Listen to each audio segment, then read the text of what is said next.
I've got Michael Rosenblum with me today. Michael, I'd like to ask you, you've taken, traditional online publications such as the New York Times, and moved them into that space.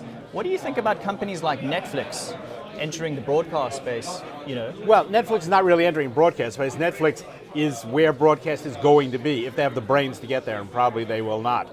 The whole notion of linear broadcasting on cable or through, it's finished. And what Netflix and Reed Hastings have grasped, and Amazon is getting, and Apple is starting to get, is this notion that the internet is non-linear by definition. It's video on demand by definition. It's infinite shelf space by definition. Broadcasters still do half hour by half hour by half hour by half hour, are living in the Stone Age.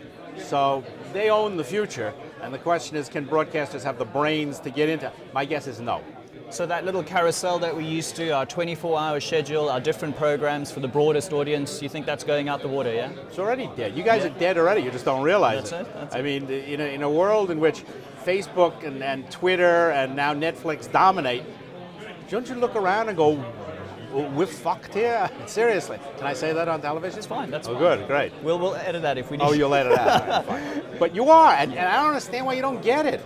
I mean, you're young, you're aggressive, you're hip, you're online all the time, you're tweeting and all this. I'm sure you are, right? You're posting on Instagram, and then you come back into this like Stone Age operation with these tripods and stuff. Don't you say to yourself, something wrong here? What do you think we should be doing? The traditional broadcaster, where should we be changing?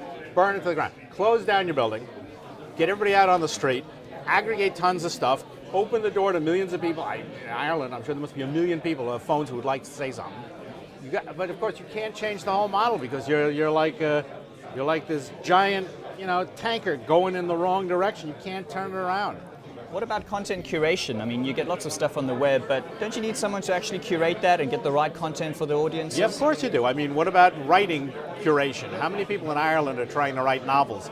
How many actually get published? That's the curation part, right? But we don't say, oh no, the only people who should write novels should be professional writers who work for publishing houses. But that's what you got here. Yeah. You're paying people to do what millions of people do for free. That won't last. So you think the technology's empowered us, given us more choice, more freedom, more options? Technology carries with it a kind of DNA. It tells you what is going to happen if you have the brains to listen to it. Everybody likes this idea of driverless cars.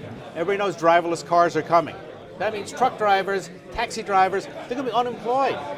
But they don't look at it, not until the shit hits the fan do they go, whoa, wait a minute. You look at the technology of smartphones and the internet, you can see what it means for conventional broadcasters like RTE. Wake up, boys, it's all over. Michael, thank you very much for your time. My pleasure. Perfect. Anytime.